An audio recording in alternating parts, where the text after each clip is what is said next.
अगला लिखो, सवाल अब लगा लोगे इसके। अगला लिखो, अगली हेडिंग डालो, लिखो लिखो Avogadro, Avogadro want half law, Avogadro want half law, Avogadro want half law.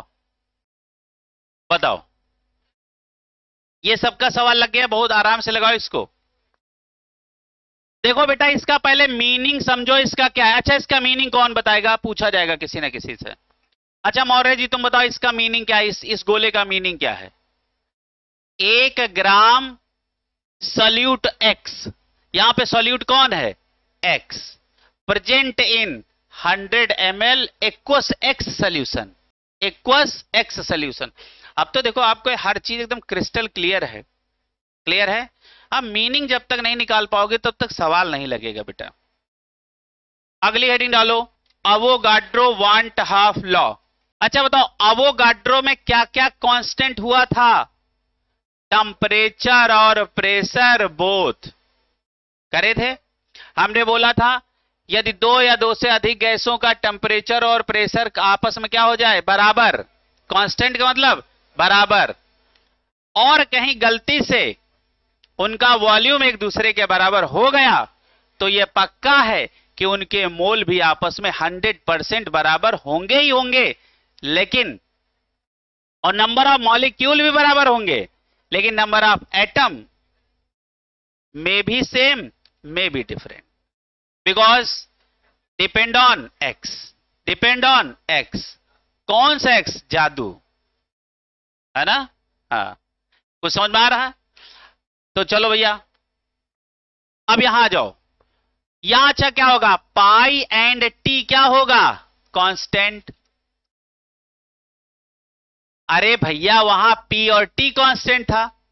अब यहां हम कौन पढ़ा रहे हैं, अवोगाड्रो वांट हाफ, तो इसका मतलब अब हमारा प्रेशर क्या है, पाई, तो यहां पाई टी क्या होगा, कांस्टेंट। और हमने कहा इफ V1 इक्वल टू क्या है, V2, तो क्या हो जाएगा, N1 इक्वल टू क्या हो जाएगा, N2। अच्छा, ये हुआ क्या, अब जरा ध्यान से समझो, पूरी बात इसको लिखो, ऐसे लिखना, pi one equal to pi two, T1 equal to T2। ये तो हुई कंडीशन, यदि 2 गैसों का आपस में पाई1 पाई2 बराबर है, T1 T2 बराबर है, तो समझ लेना गलती से यदि उनके वॉल्यूम भी आपस में बराबर हो गए तो उनके नंबर ऑफ मोल्स भी आपस में बराबर होंगे। बस इतना लिख के इसको खत्म कर दो, ये जरूर लिख लेना। यही आपकी कौन है, यही आपकी मेन कंडीशन है। समझ में आ रहा भाई, अवोगाड्रो वांट हाफ की वो मेन कंडीशन है। तो देखो, 2 गैसों का प्रेशर और वॉल्यूम आपस में बराबर, प्रेशर और टेम्परेचर आपस में बराबर हो गया, इफ वॉल्यूम भी दोनों का बराबर हो गया, तो समझ लो कि नंबर ऑफ मोल्स भी दोनों के बराबर हो जाएंगे। ये बात वहां पढ़ाई तो है, वहां तो बहुत डिटेल में पढ़ाई है। अब यही ध्यान कर रहे हैं कहां पढ़ाई है, कह रहे हैं तो पढ़ाई जरूर होगी, कि कहां पढ़ाई है, मोल में। अब अगली हेडिंग शुद्ध डाल लो, लिखो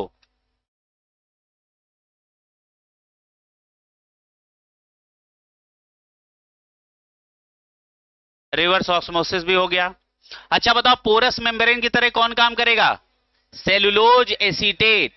अच्छा बताओ, एसपीएम की तरह कौन काम करेगा, सेलोपेन, पिग ब्लैडर, है ना, और पार्चमेंट, है ना, बस हो गया।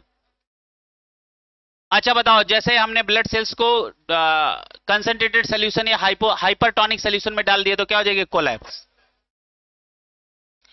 सर पुट से बोलेंगे, अंदर का सारा मटेरियल बाहर, समझ आ रहा। तो अंगूर को किशमिश बनाना है तो किसमें डालना है, हाइपरटोनिक में, है ना, और किशमिश को अंगूर फिर बनाना है तो हाइपोटोनिक। क्लियर है। अच्छा बताओ, लूप ऑफ हेनले में कैसा होता है, लूप आप हिलने में कंसंट्रेशन कैसा होता है?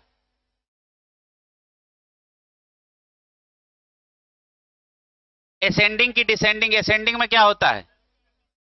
अच्छा, डिसेंडिंग में क्या होता है?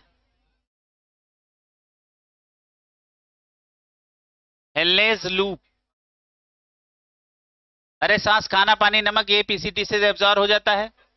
हाँ, वेरी गुड।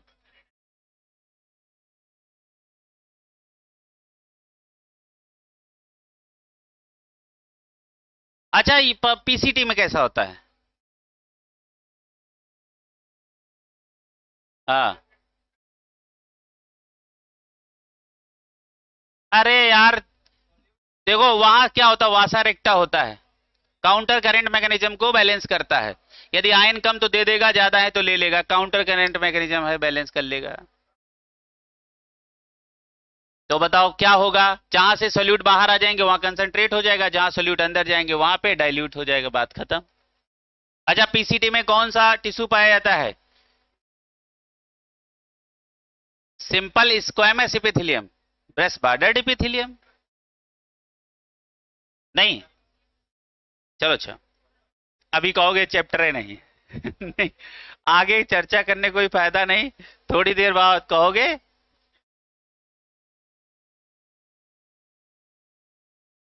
कुबॉइडल। चलो, चलो आगे देखो बेटा, अगली हेडिंग एक सुंदर सी डालो, लिखो, लिखो एबनॉर्मल, लिखो एबनॉर्मल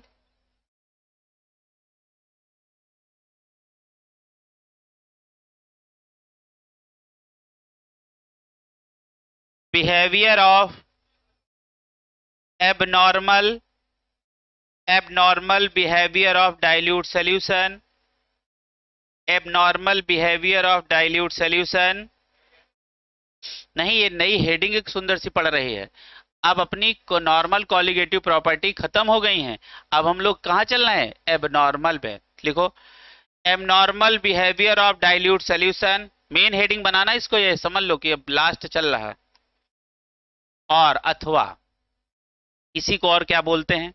लिखो abnormal colligative property, abnormal, abnormal colligative property. आगे लिखो that is van't Hoff factor. जैसे ही कॉलिगेटिव प्रॉपर्टी एबनॉर्मल हुई, कौन पैदा हो गया? आई। आई, आई वांट हाफ फैक्टर लिखना। हमने आपको क्या बोला है, जरा पूरी हेडिंग हमको पढ़ के सुनाओ। Abnormal behaviour of dilute solution और abnormal colligative property that is van't Hoff factor, और ब्रैकेट में लिख लो आई, ब्रैकेट में लिख लो आई। ये आपकी मेन हेडिंग हुई। इस समय हम एबनॉर्मल कॉलिगेटिव प्रॉपर्टी पढ़ने जा रहे हैं। सबसे पहले कुछ बातें लिख लो। अच्छा एक बात बताओ, अभी तक, अच्छा नॉर्मल चीज कब होती है? जब एक्सपेरिमेंटल वैल्यू कैलकुलेटेड वैल्यू आपस में बराबर आए, तो ये वैल्यू क्या है? नॉर्मल। और यदि अब कैलकुलेटेड या एक्सपेरिमेंटल दोनों आपस में एक दूसरे के बराबर ना हो, तो अब यहां क्या आ जाती है? एबनॉर्मेलिटी। क्या जाती है? तो पहली लाइन लिखो, पहला स्टार लगा पॉइंट लिखो, लिखो व्हेन एक्सपेरिमेंटल कॉलिगेटिव प्रॉपर्टी। अच्छा एक्सपेरिमेंटल बताओ, कहां इक्वल टू के? इधर की इक्वल टू के उधर? इधर। समझ में आ रहा? हाँ बस समझ गए। लिखो when experimental colligative property of dilute solution, of dilute solution is different than, different than calculated colligative property, calculated colligative property, then behavior of solution, then behavior of solution, then behavior of solution is known as abnormal behavior, abnormal behavior।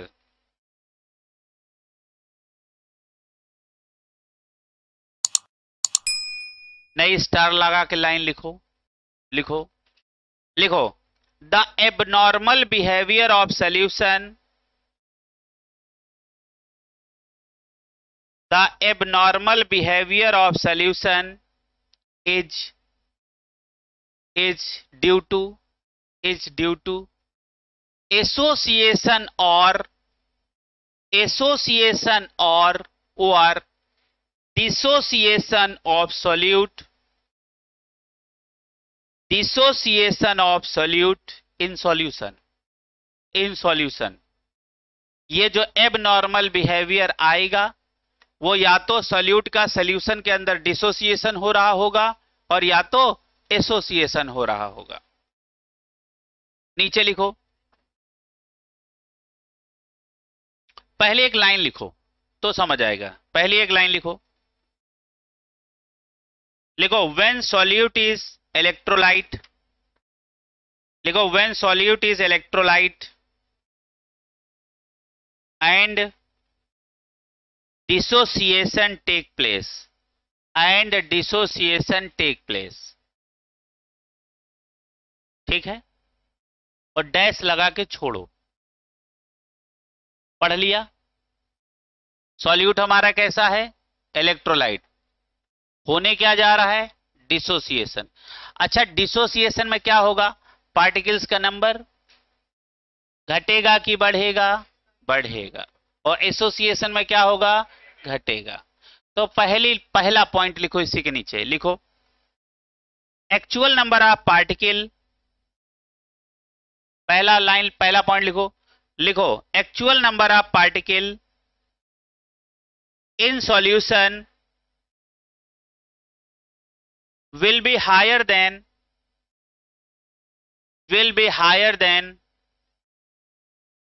our expectation,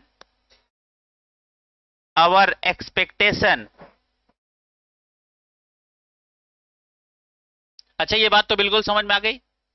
dissociation में क्या होगा? Number of particle हमारी उम्मीद से कम होंगे। Dissociation में, dissociation क्या होगा? ज्यादा। एसोसिएशन में क्या होगा? कम। बहुत सारे पार्टिकल्स क्या होंगे? एसोसिएट हो गए होंगे, है ना। तो दूसरी लाइन लिखो बेटा, लिखो एक्सपेरिमेंटल कॉलिगेटिव प्रॉपर्टी, लिखो बेटा experimental colligative property will be higher than, और इसके हायर पे गोला लगाओ। Experimental colligative property will be higher than, higher पे गोला लगाओ, calculated colligative property, calculated colligative property.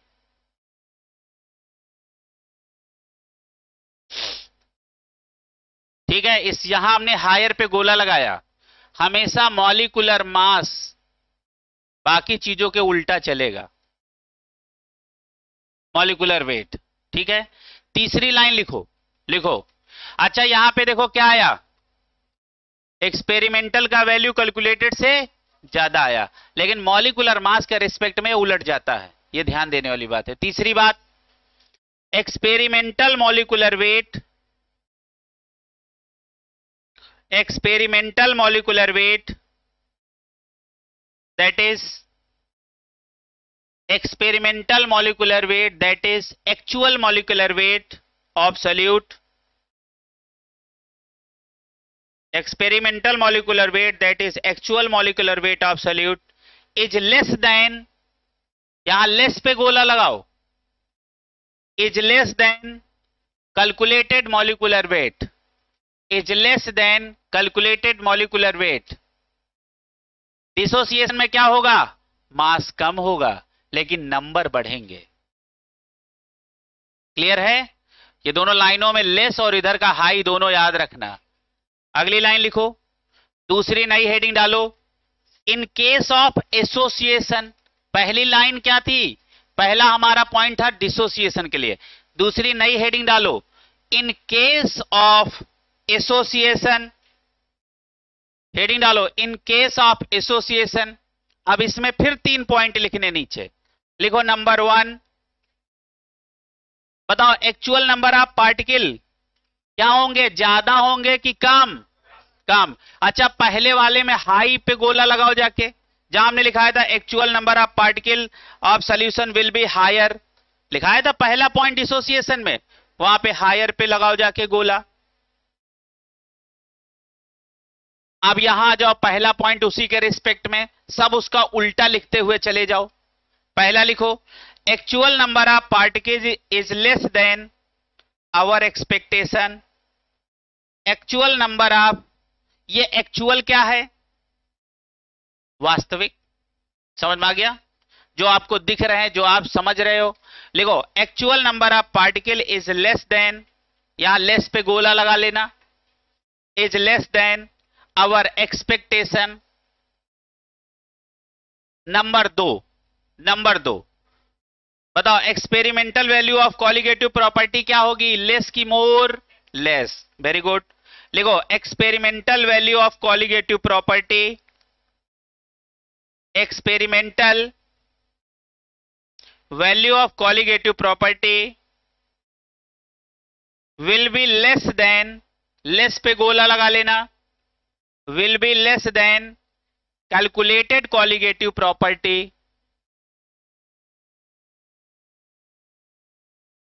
Number 3 और last, experimental molecular weight of solute, experimental molecular weight of solute will be higher than calculated molecular weight, calculated molecular weight। ठीक है, अब एक बार ऊपर वाले पॉइंट पढ़ लो और उसके बाद अगले पॉइंट की तरफ हम लोग बढ़ रहे हैं। अगले एक सुंदर सी हेडिंग डालो, लिखो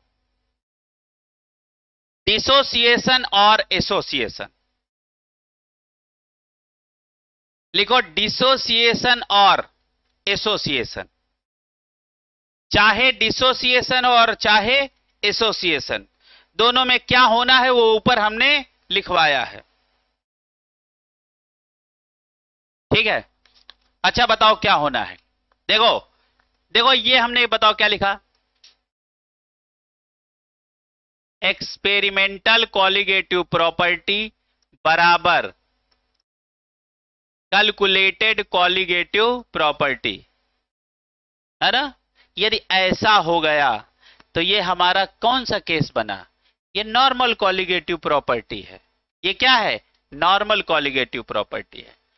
अच्छा, यदि ये दोनों आपस में बराबर ना हो तो अब ये एबनॉर्मल कॉलिगेटिव प्रॉपर्टी है ना। अच्छा, अब हमको क्या करना है? दोनों को आपस में बराबर करना है ना। तो क्या होगा? Experimental colligative property equal to i into, क्या बताओ? Calculated colligative property. अच्छा बताओ, यहां कौन सी वो एक्स्ट्रा चीज आ गई जिसके आने के बाद दोनों बराबर हुए? That is I. यही है वांट हाफ फैक्टर, और एबनॉर्मलिटी का कारण यही है आई। तो लिखो, पहले वैसे ऊपर लिखना, experimental not equal to calculated, फिर दूसरी लाइन में आई लगा के बराबर करना। और आई क्या है? Want Hoff factor. आई क्या है? Want Hoff factor. आई क्या है? Want Hoff factor. अच्छा, आई का फार्मूला बताओ क्या होगा? आई इक्वल टू, बताओ बेटा, यहां से बताओ क्या होगा? एक्सपेरिमेंटल कॉलिगेटिव प्रॉपर्टी अपान कैलकुलेटेड कॉलिगेटिव प्रॉपर्टी। हमने कहा देखो, सब जगह तो यही फार्मूला लगेगा, लेकिन मॉलिक्यूलर मास में फार्मूला उलट जाता है।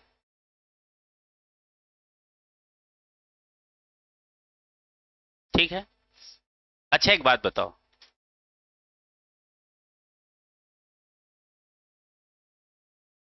अच्छा बताओ, इलेक्ट्रोलाइट हुआ तो वहां दो केस, या तो डिसोसिएशन होगा या तो एसोसिएशन होगा, है ना। इलेक्ट्रोलाइट है तो वहां कितने केस? दो, या तो डिसोसिएशन और या तो एसोसिएशन। मान लो पहला कौन हुआ? मान लो हमने कहा एसोसिएशन हुआ। क्या हुआ? एसोसिएशन हुआ। तो एसोसिएशन के केस में हमेशा आई होगा लेस देन 1। ठीक है। नंबर 2, यदि क्या हो रहा होगा? डिसोसिएशन। तो डिसोसिएशन के केस में आई होगा ग्रेटर देन 1। और मान लो क्या है? नॉन इलेक्ट्रोलाइट है, तो यहां पे क्या? No association, no dissociation.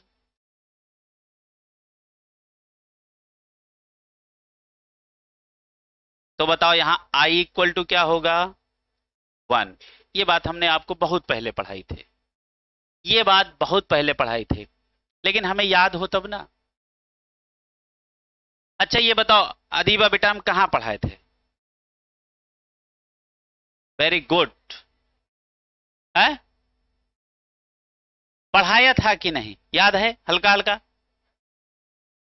Aditya, ये बढ़िया बोल दो, आए नहीं थे। पढ़ाया था, और हम चैप्टर की शुरुआत कर रहे थे। ठीक है। और कौन से चैप्टर में पढ़ाए थे? सॉल्यूशन में। बहुत बढ़िया। आज क्या पढ़ रहे हैं? हद है। अरे वही तो चैप्टर है, ऐसी बातें करोगे, सॉल्यूशन में पढ़े थे। हे प्रभु। तो ये 2 बातें याद रखना।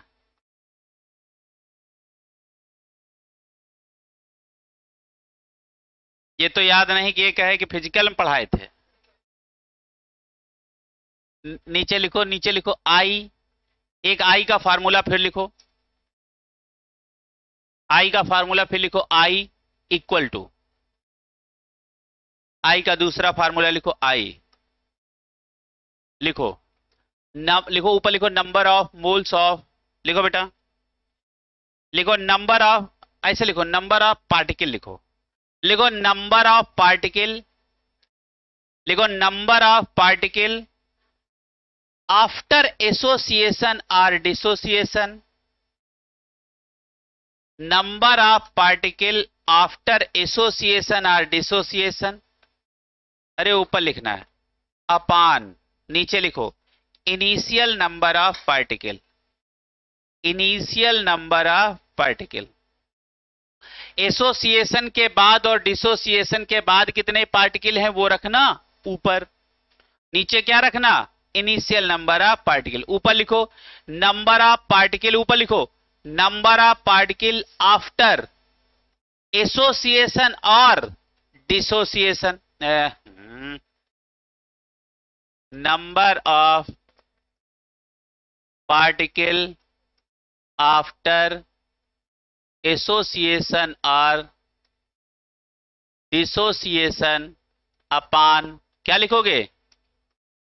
Initial number of particle.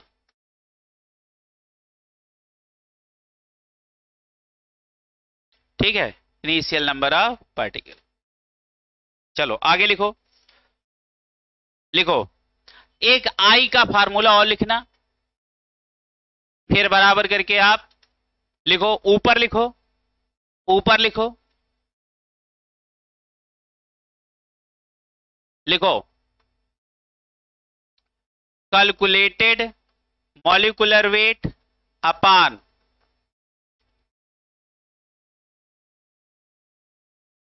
Experimental molecular weight.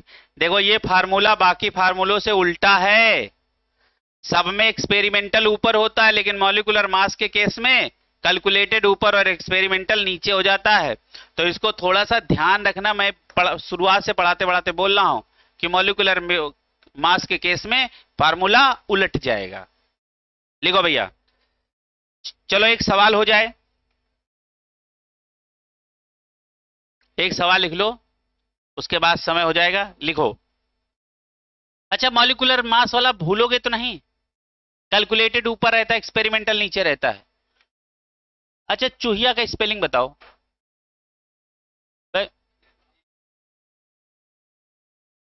तो क्या होगा? माइस।